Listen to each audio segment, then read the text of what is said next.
We have a true industry powerhouse in the studio, a maestro of construction, a wizard of real estate investment, and the brains behind NewFore. Please help me in welcoming Mr. Seif El-Sahly. Welcome. Thanks for having me, Matt. This entrepreneur has not only built 180 units for his clients, he's also created an impressive real estate portfolio himself and has had the luxury of being mentored by the real estate mogul, Manny Khoshbin. As long as you focus on value, we can bring the same value back to our clients because at the end of the day, they're left with a quality asset. So whatever that ends up translating to, depending on the project. Point is, we gave them an asset that's a quality asset, and then now they want to use this again. And what's an example? So take us through an example, like start to finish. So someone acquires a property, you come in, how do you add that value?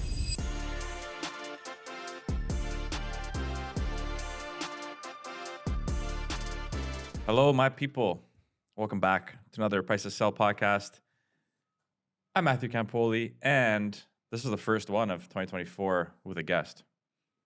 I've been by myself. I got lonely, so I had to bring on a friend because I need friends now again. But as you know, we're going to start off the year really strong. And before we get into today's guest and I introduce him, I do want to just thank you guys. Super grateful for all you guys always watching, always supporting, always reaching out. Love the impact that this has had, and I'm doing everything I can to make this better for you. So thank you, Palma people. But let's talk about today's guest now. We have a true industry powerhouse in the studio, a maestro of construction, a wizard of real estate investment, and the brains behind NewFore. This entrepreneur has not only built 180 units for his clients, he's also created an impressive real estate portfolio himself and has had the luxury of being mentored by the real estate mogul, Manny Koshpin. Without further ado, please help me in welcoming Mr. Seif El-Sahly. Welcome. Thanks for having me, Matt. Of course, man. Thank you for coming.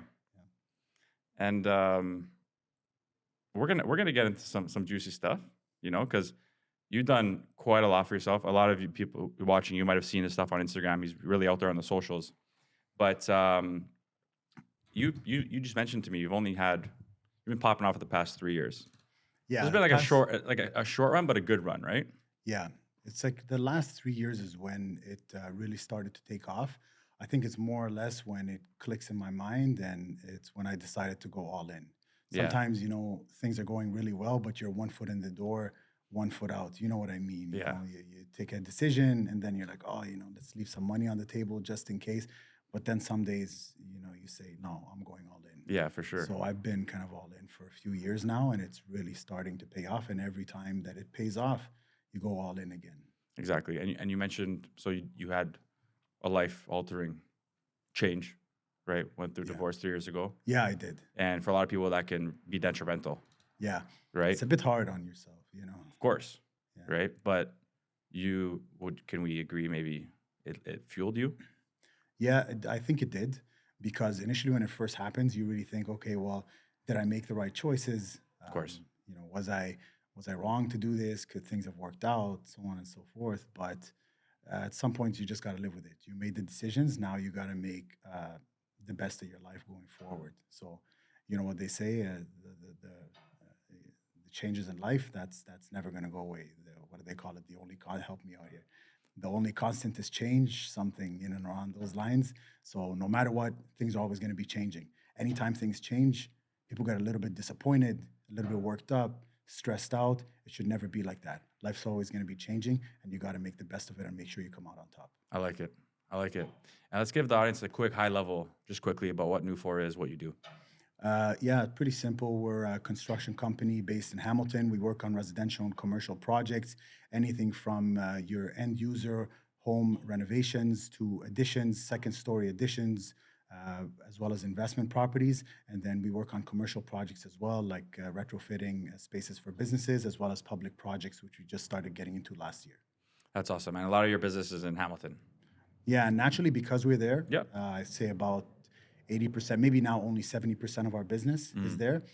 For me personally, the way I believe in growth is you stick to a smaller area, get the product as good as possible, as efficient as possible, and grow as dense as possible. And only after that, you start going out. So that's what we did. That's amazing. And why Hamilton? When I first started the business, I didn't exactly know where we were. Number one, I went to school in Hamilton. Okay. So I was familiar with the area. And it just happens to be a good market. It was definitely a good market, Yeah. But I didn't know that it was a good market when I started. So what I ended up doing, I was quoting jobs all over the place, from Richmond Hill, North York, Toronto, Mississauga, and all the way down to Hamilton. And it's like in those areas, there was so much competition. And then I went to Hamilton. This is back in, just by the way, 2016, 2017. Yeah. I go to Hamilton. I show up at the doorstep. People are like, oh my God, thank God you showed up. Nobody's showing up to quote these jobs. What do you mean no one's showing up to quote these jobs? So then we started sending out pricing, and like right away, because it's like almost the only price they could get within a reasonable time frame. Interesting. So you found a automatically, gap. so we started closing jobs, and then we Mhm. started building a name for ourselves in that area. Again, growing dense. Beautiful. And it's worked out, right? You scaled to 11 doors yourself, Yeah. right? And you've helped your clients build 180 units. Yes. So what's the investment style that you find has worked for yourself, for your clients, and you see, has given really good results out there? I think just being value focused. I'm not Okay. into like none of my clients are flippers. Mm-hmm. That normally doesn't really work out. It's too short term. You're kind of just looking, in front of your feet. Yeah. And people that are typically short term thinkers cut a lot of costs, and I don't really believe in that. So we believe in creating value. You Fair. get a home, create more units, make them quality units, make the layout nice, make people want to go in there. Don't make it like one of those spaces that it looks like it's been all chopped up. Yeah. And as long as you focus on value, we can bring the same value back to our clients, because at the end of the day, they're left with a quality asset. So whatever that ends up translating to, depending on the project, could be something where they end up getting more rent. Point is, we gave them an asset that's a quality asset, and then now they want to use this again. So I think that's been pretty good investment style for us. And that typically aligns with people that are looking to hold on to properties for at least 3 years plus, minimum 3 to 5 years plus. And what's an example? So take us through an example, like start to finish. So someone acquires a property, you come in. How do you add that value? Yeah, there's one of two ways. Either they come to us when it's, early days. We do the engineering work for them, but then it's about, on average 3-month process before they actually get the permit, and then we can start the construction. But the permit for what? So they're adding on units? Oh, yes. Sorry, I should No worries. definitely Yeah. mention that. Yeah, they can convert it into, nobody really does duplexes anymore because the rates are so high. Yeah. So it'll usually be converting a single family to at least 3 units. Okay, nice. That's one investment style. And then there's obviously the larger clients, and they have smaller apartment buildings. They can have a building that has 8 units, 16 units, Yeah. and up from there, obviously. Beautiful. So you're going in, and I know you're big on like garden suites, stuff like that, right? So it's becoming more popular. Yeah. How has that play been, even from like an affordability standpoint? Like someone could just afford that single family home, Yeah. but now they have like that triplex effect. You know what? It's the best investment you can make today, but 2 ways, okay? Not everything shows on paper today, and I'll explain why, okay? There is nothing where you can put, let's take the example where you have an existing garage and you're going to convert it into a 1-bed, because most of them you can, it's big enough. You can do those renovations for, call it 120,000. No matter what market you're in, as long as you're in a half decent market, that thing's going to rent for 2,000 a month. If you're closer to Toronto, it could rent for 2,500, 3,000. The garage. The garage. Yeah. There is nothing, now forget about the house. There is nothing today that you Wow. can put $120,000 into and then produce 2,000 to 3,000 in rent a month. Interesting. This is like real estate investing a decade ago, Interesting. because we're not even talking 1% rule. Mhm. This is, 2% plus, where you're putting that amount of money, you're getting 2% of the rent back per month. Those are numbers that people see in, the markets that are in like Texas, when you get those viral videos on Yeah, Instagram where yeah. it's like, oh my God, look at this property, it's so cheap. Those are numbers that are that good. Now, the thing is, if you're a long-term thinker, then you don't care about dumping that 120K, because you're not going to get the full refinance value today, because the way they value the properties is still not up to par, okay. From an income approach, because everything is done using comparables. Mm-hmm. So there's not a lot of them on the market. For sure. But if you wait 5 years, odds are someone's going to sell a couple of these things. Mm-hmm. And that's going to establish what the market value is. Fair. So you're going to pull up the real refinance where you're pulling your money back, call it 3 to 5 years from today. So if you're patient and you're in it for at least 5 years and you're willing to dump the money, you're going to do it really, really well, because nothing else makes that kind of money. Yeah, it's an interesting way to look at it. And so what are you guys doing to these garages? We turn them typically into a 1-bedroom. There's existing retrofits where we Yeah. have a shell. Yeah. Think of it just a big rectangle. Mhm. We split it up, a bathroom, mechanical room, couple closets, and a bedroom. Are these detached garages? Yeah. Okay, so would you say that this style works with a detached garage more so than an attached, or can I work with an attached? You can work with an attached, but Okay. then you're kind of like a triplex, right? Because you have shared Yeah. walls. Yes. The detached, you don't have any shared walls. So it's like a single dwelling. Ah. Exactly. And in these markets, like Hamilton or any suburban market, really, there's a lot of properties where it's a bungalow sitting on a massive lot and there's like an abandoned shed that nobody's using or a workshop or something like that. So there's quite a few of them on the market. Interesting. Yeah. And so I cut you off. So back to how you guys retrofit it. We'll put up a few walls, partition the space up, and then make sure that the design all flows. You know, you don't want to be tearing the whole thing apart. You want to work with the shell as much as possible. That way you get the best bang for your buck. Okay. On the flip side of it, there's also quite a few clients that maybe they have a garage that's too small and they're adding an addition on the back. Maybe they're adding a second story, raising the height of it, or building brand new from scratch. So we can do all that as well. Ah, It interesting. ends up costing more though. Yeah, for sure. Those will, at a bare minimum, start from 200,000 to 300,000. But if you're making 2-3 grand a month, that's still your 1% rule. Exactly. And are you seeing that type of cash flow? Because if the garage itself is pulling in 2K, and let's say the house is duplex, triplex, do you know some of your clients' numbers? Yes. And okay, let's talk to us about it. If you turn the home into a duplex, so let's say you have, you're going to get at least a 3-bed and a 2-bed. So 3, 2, and 1 in the garage. In Hamilton, you make 7,000 to 7,100 a month. Okay. And that property is worth, because the prices have dropped so much, that property is probably worth like low 900s. Okay. 910, 920. So the mortgage on that place is 5 or just under 5. Yeah. Which bring in 7. Assuming today's rates. Today's rates. This is Yes. today's rates. And on my mind, I always think B lender rates, because after a certain point, like if it's not your first or second property and everything's B lender. Let's think worst case. So the numbers in my head are B lenders, and you're talking it's 4,500 to 5,000 a month. Yeah. With 20 down. Potentially earning 7K, let's say after carrying costs, even if you're cash flowing 1,500. 1,500, yes. That's not bad at all. Yes. Value, because you got to create value.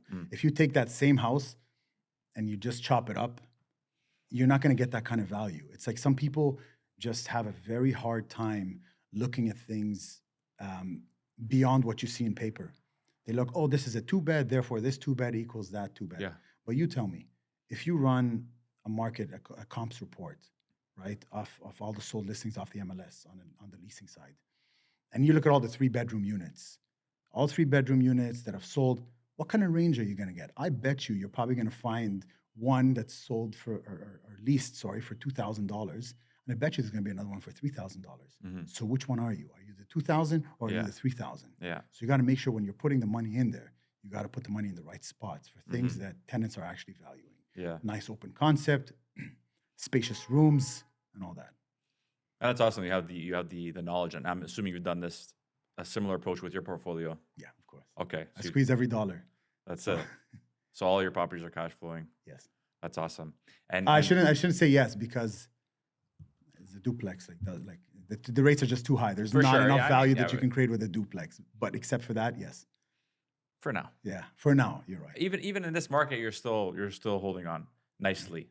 A lot of people who were just going maybe the single family route and maybe squeezing by before now are negative. Yeah, serious. Right? Deficit. Yeah, exactly. Serious deficits. People are bleeding out. So this is a pretty foolproof solution, I would say, even in the midst of like a downward market. Yeah, absolutely. That's absolutely. awesome. You can buy, I didn't even catch the bottom. Mm-hmm. You could have bought a property that has potential to do that exact same duplex plus garden suite, so 3 units in total, and make that $7,100 a month. You can buy one for, I would say, at the low in the market for $600,000. Yeah, it needs work. Of course. But put $200,000 in work. You're still all in at $800. Yeah. And you make $7,000 a month. Mm-hmm. But the problem is sometimes it takes a bit of guts to do it. For sure. When people look at everybody around them and everyone is scared, but if you're experienced, that's the time you got to jump in. 100%. 100%. And I think it's easier to say this now as this positive news is coming out. Yeah. In the midst of it all, everyone's like, you're just saying that because you're an agent, or you're just saying now's the best time to buy, but like, look at the world, So I want to get your opinion on, so the average price for all home types have dropped by 5.4%, the GTA compared to 2022, average. Okay. I'm not specifying an area. So as someone that believes in always holding and never selling, take us through your mindset during the time, during like the shitstorm of it all, everything was negative. How were you navigating? I know that no scenario is going to stick forever. Mm-hmm. If you're having a tough time in business, you loaded up on a whole bunch of expenses. You just made a big purchase. You moved into a home. You got the big land transfer bill. Maybe you have a broker fee on top of it. It takes time to pay that stuff off. But nothing ever stays forever, Yep. right? So what I was always thinking during that market is fine. What's the worst case scenario? This is going to be 3 to 5 years. Is it realistic? Do you reasonably say, even if the market wasn't good, do you really think that it's going to stay that way for 5 years? No, it's not going to. And that's kind of what got me through it. Mm-hmm. So it's no situation is going to stay forever. Yeah. And now with the forecast for this year pointing towards rates being cut, where's your head at? Well, I'm stuck because I want B lender, so it's all fixed. Okay. So I'm kind of screwed for a few more years, Yeah, but it's yeah, okay. yeah. Real estate is a long-term game. I focus on what's going to happen 5 to 10 years from today. I don't even focus 3 to 5 years. Mm-hmm. Focus 5 to 10 years. So I think that things are going to look up for 2024. Not as much as I think it's saying on social media, because the second people read that one article, we're expecting, what was it, 4 cuts, 6 rate cuts. No, it's not going to be like that. But the point is, it's not going to be up. Yeah. And even if you keep it flat, with the demand the way it is, that might drive it up a little bit. For sure. And if you get a couple of rate cuts, then it's coming back up and we're recovering. But 2024, I think will be, I don't know, they keep saying it's going to be a little bit turbulent, and people are expecting, different events to happen in the world that's going to affect the markets and whatnot. Nobody knows what's going to happen, but I know one thing for sure, we've already seen the worst of it. And I think what we've seen last year and the year before is a lot worse than what's coming. So if you got through the last 2 years, you're going to do pretty well in 2024. I agree. And it's a big time for growth and mindset, especially. Let's jump into our boy Manny Khoshbin. For those that don't know who Manny is, he's an absolute mogul. You should listen to his story. Great story. The guy manifested his whole life. His wife, his house. Yeah. Started cleaning floors in a fast food joint. Yeah. Kmart. Yeah. And now worth, I don't even know how much, but a lot. So you had the ability to essentially be mentored by him. Yeah. Talk to us about that. So that was in 2019. I met him. We went to LA. He has a mentorship program. It's fantastic. And for anybody that's thinking, I was thinking this at the time, for anybody's thinking, well, how much of the knowledge is really applicable in Canada? It was a group of about, I don't remember, maybe 20 of us. Mm-hmm. Almost half of them were actually from Canada. Okay. And people focus too much on things that are tangible. People want a rule book. Yeah. Step 1, I want to do this. Step 2, you got to do this. Sometimes it's not. And the general advice is pretty damn good, because all it takes is sometimes for you to meet a person that's been there, done that, for them to talk to you, for you to see that they're a regular person. They take regular decisions. They wake up, they have breakfast, drink their coffee just like you do, and they were able to get this kind of success. And if they can do it just by working hard and being persistent, then so can you. And that push is worth more than any rule book. So I would say if anyone's looking to do some kind of mentorship or going to someone of the same sort of success as Manny, it's a great thing to do, because mindset makes a way bigger impact than you think. If you wake up every single day saying this bad is going to happen, this bad is going to happen, it's going to happen. Big time. Yeah. Big time. And I'm curious, obviously that guy is like the, prime example of someone who's took a mindset and rode with it amidst not having anything to having everything. Yeah. And like what stuck with me is like how he literally drew out what his wife looked like, drew out his house. So how's his energy? Like being around like a guy like that. Obviously, he did a lot of that work. He attracted all these things into his life. He's operating at the highest level. He has it all. He gives off that vibe. How is that energy in person? Unbelievably positive. Okay. And unbelievably humble. Everybody says when they meet these people, oh, he's so humble, such a great. No, he's really, really humble. Mm-hmm. Like you talk to him just like you would talk to any one of your buddies or any one of your boys. He's a pretty great guy. And he's also, like I said, extremely positive. And it's crazy to see that though he had this level of success and this whole rags to riches story, and he's still the same kind of person. Mm-hmm. So that's, to me, truly amazing, because I see people out there as well that have, I'm not even going to say a tenth of a tinier fraction, much tinier fraction of the success, and it changes your personality. For sure. It doesn't have to change who you fundamentally are. For sure. You could still be a great person. You could still be positive and have massive success like he has. Well, they say money amplifies who you are already as a person. So if you're a dickhead, be a bigger dickhead with some cash, you know? Yeah. But if you're a humble dude, rags to riches kind of vibes, you're gonna still be that humble person with that money. Yeah. And then in turn, look to help and do the right things, right? And I kind of get those vibes from him. What's one thing he said to you that stuck with you?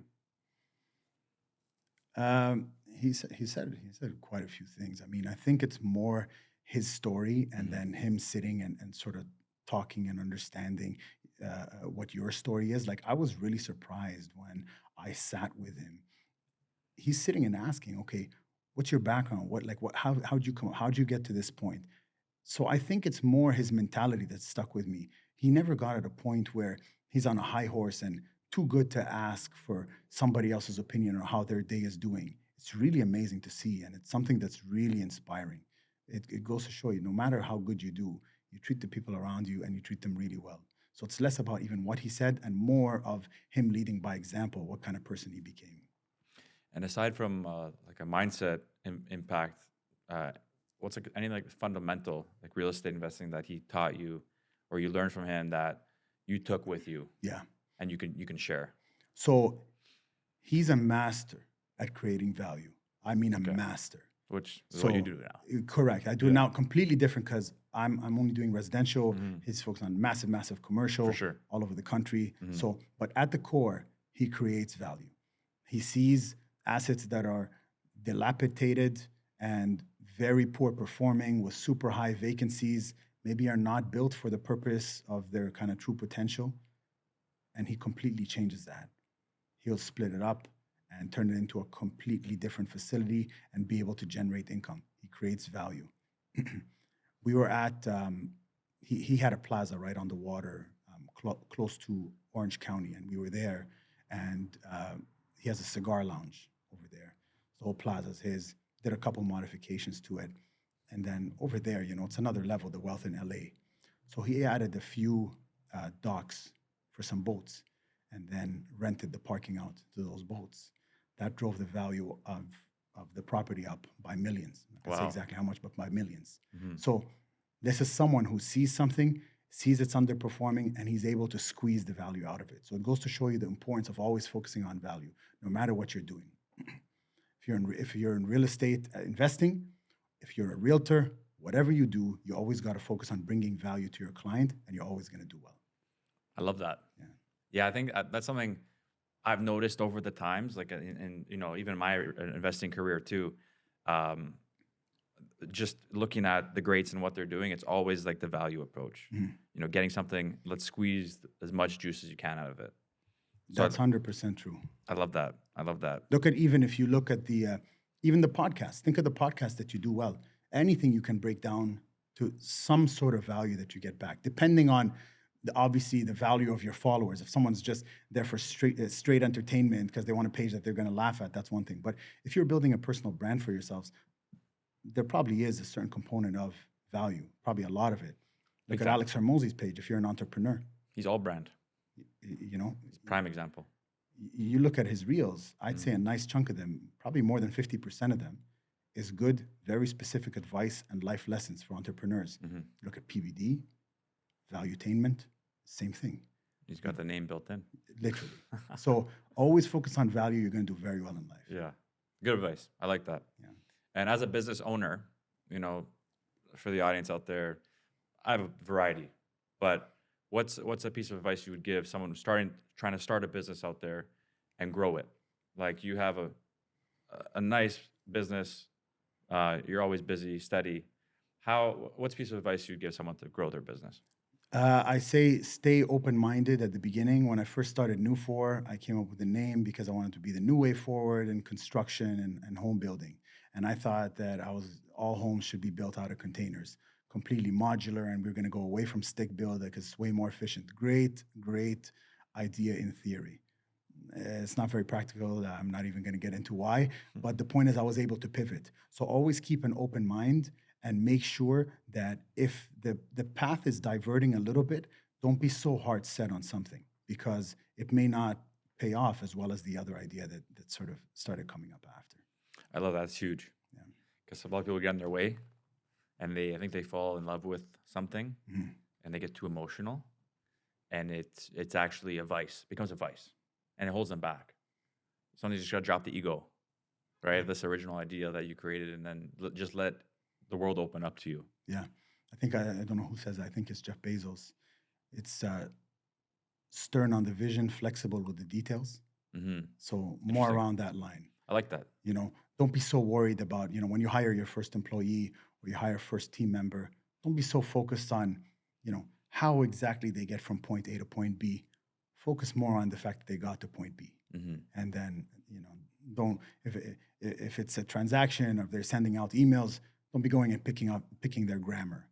If they're showing up to work, as long as you're not a brick and mortar business where, you know, you need like a face for retail, don't be worried if they came in at 8:05 instead of 8. Just focus on the fact that they get the work done. Yeah. Flexible on the details and stern on the vision. I love it. What was your biggest failure?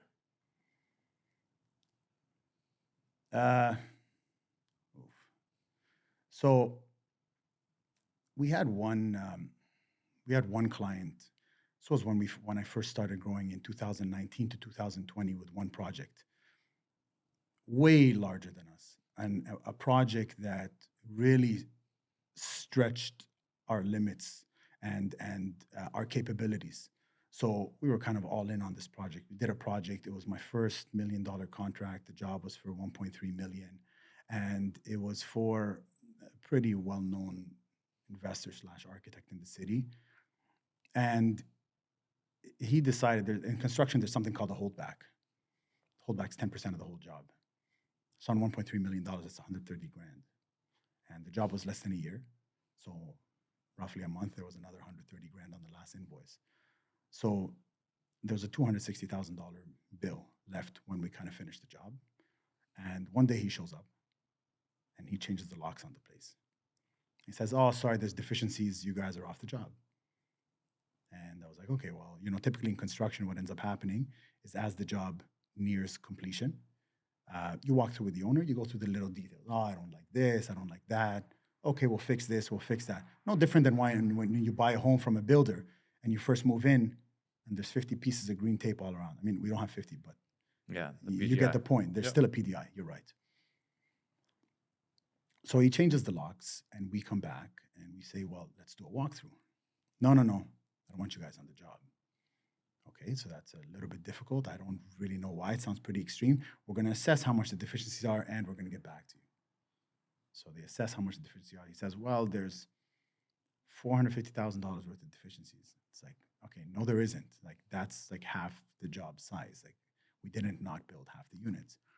So that went on. I think that was one of my biggest kind of downfalls because we went through the court system. We actually just won a couple months ago. Oh, congrats. Thank you. All cost plus interest plus legals. The guy owes like near $400,000 now, as set by the court. So we pretty much got every dime that we deserved. And it did set us back, though, because it was a little bit difficult for 3 years to be able to float that kind of cost. But ultimately, I believed in us creating value. I believe we built good projects for great clients, and we weren't out there to get screwed over by somebody else. So we just stuck with it, and then we made it through. What was the biggest lesson out of that? Don't take any jobs that just come to you. You got to be selective. Because some things are blessing in disguise, and other things are vice versa. You might get, if someone is dangling $1 million check, that may not be $1 million check because you may not even get paid, and you're out money out of pocket. So don't take any job. Make sure that everything is a good partnership. Both have expectations aligned, and both of you are looking to create value, not people screwing each other over. I think that applies to everything. Yeah. I like it. What's, if you have to cut one thing out right now that's holding you back, general in life, what would it be? What's the vice? I know, I'm putting you on the spot. I know. I got to think about this one. Some tough questions. Um, I would say maybe taking on more debt, Okay. because many times you get, naturally there's a lot of fear in people. Just some people has have less and other people have more. So if I were to cut anything out, I would say that sort of fear on taking on more, that smart debt. I'm not talking debt and then you go buy watches and cars and pop bottles at the clubs. I'm talking debt where floating business, able to take on more work, increase your accounts with vendors to be able to take on more business and then grow faster and all that kind of stuff. I would say if I could cut anything out, it would be my appetite for that. Because if I could, there's a lot of jobs that would get done a lot faster. Instead of being able to do 30 jobs a year, might be able to do 50 jobs a year. Makes sense. Is that something you're going to implement this year? Absolutely. Yeah. I'm similar, man. Yeah. I floated a lot last year. And I was like, holy shit, like, money in, money out, money in, money out. But it's in the business too. It's not like you're saying, like, the bottles and all this nonsense. So that's good. That's awesome. I know a lot of successful people, and the Mhm. people that made it through in the last couple of years, I'm noticing one thing, because now things are starting to look up a little bit. So when I get on calls with some of my friends that are successful as well, a lot of the people that have gone through the last 2 years, it's changed their appetite for risk. Mhm. You can now take on a lot more risk. Yeah. And you're not the first person. I'm not the first person. There's a few more people that I know that I'm quite close to that have that same appetite for risk, and that have said, this year I'm going all in. Mhm. Because you've already been through a lull. Yeah. Once you do that and you come out on top, Yeah, it's going to give you a different kind of courage. for sure. I feel I resonate with that heavily. That's what's exciting about this year too. All right, man. Well, as we end off, do you have any questions for me? Oh man, it's been great having and being on the podcast. I mean, like it's fantastic. So Okay. it's fun. Yeah, it has been fun. Has been fun. You shared a lot of good stuff, man. I think, you know, all aspects. You're really knowledgeable about the business, the numbers. Where can they find you, the audience? We're super active on Instagram. If you want to look us up, you can look up NewFore Inc. That's NewFore Inc. Or you can just go to newfore.com, and then you can stay in touch with us there. Fantastic. To everyone watching, all the links will be in the description. And please don't forget to like, subscribe, share if you enjoyed this, share with a friend. If you have a friend who's in this space, share it with them, expose them to it. We're going to bring a lot of value this year. And feel free to reach out to Seif if you guys want tips on adding value to your homes. He's got the full team to do it. Hit him up, and we'll see you guys on the next episode. Cheers.